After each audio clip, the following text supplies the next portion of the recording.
येत असते की हळूहळू गरम होतात, हळूहळू दुखतात, पण एकदा दुखलं आणि पेटलं की त्याची मशाल होते आणि ती मशाल राज्याचं सुद्धा नेतृत्व करायला सक्षम होते. तमाम सांगोलकरांचा मनापासून अभिनंदन. आता मी मगाशी खरं तर आज माऊलीदादा येणार होते, माऊलीदादा बोलणार होते. तोही माणूस घरदार सोडून सगळं दिवस रात्र राबतोय, पण वन डाऊनला आलोय. पण बदली खेळाडू असलो तरी सांगोलकरांचे 100% सगळी धाक पाहून जाणार ही लाडीवाली खात्री.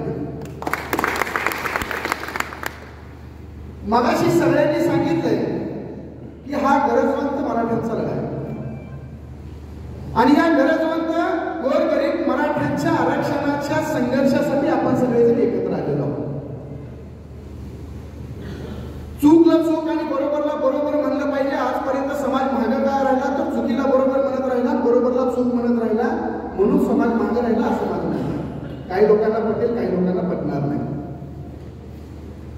पण आज या समोर गरजवंत मराठ्यांच्या आणि गोरगरीब मराठ्यांच्या आरक्षणासाठी इथं समोर जमलेली ही जी मंडळी आहे, ही मंडळी दिवसभर त्यांच्या काहीतरी व्यापारनं आलंय. कोण जरशाची शेंगघाण काढून आलंय, कोण उसाला खत टाकून आलंय, कोण सोयाबीनला खुरपून आलंय, कोण उसाला पाणी देऊन आलंय.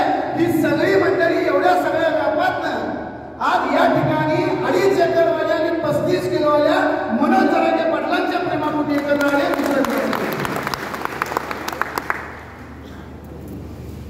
या महाराष्ट्रामध्ये मी खरं बोलणार नाही, कारण बोलणार नाही. या महाराष्ट्रामध्ये सगळ्यात जास्त आमदार मराठा समाजाचे. आजपर्यंतचे या महाराष्ट्रामध्ये सगळ्यात जास्त खासदार मराठा समाजाचे. या महाराष्ट्रामध्ये आज ताब्यात झालेले सगळ्यात जास्त मंत्री मराठा समाजाचे. आणि या महाराष्ट्राचं निर्विवादपणे वर्चस्व करणारे, नेतृत्व करणारे आणि या महाराष्ट्राचं मुख्यमंत्रीपद बसवणारे सगळ्यात जास्त मुख्यमंत्री सुद्धा याच मराठा समाजाचे.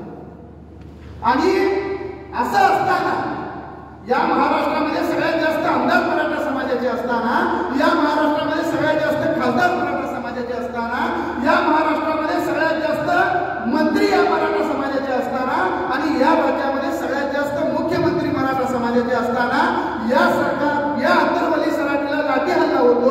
लाठी हल्ला झाल्यानंतर शिंदे समिती गठीत होते. शिंदे समिती गठीत झाल्यानंतर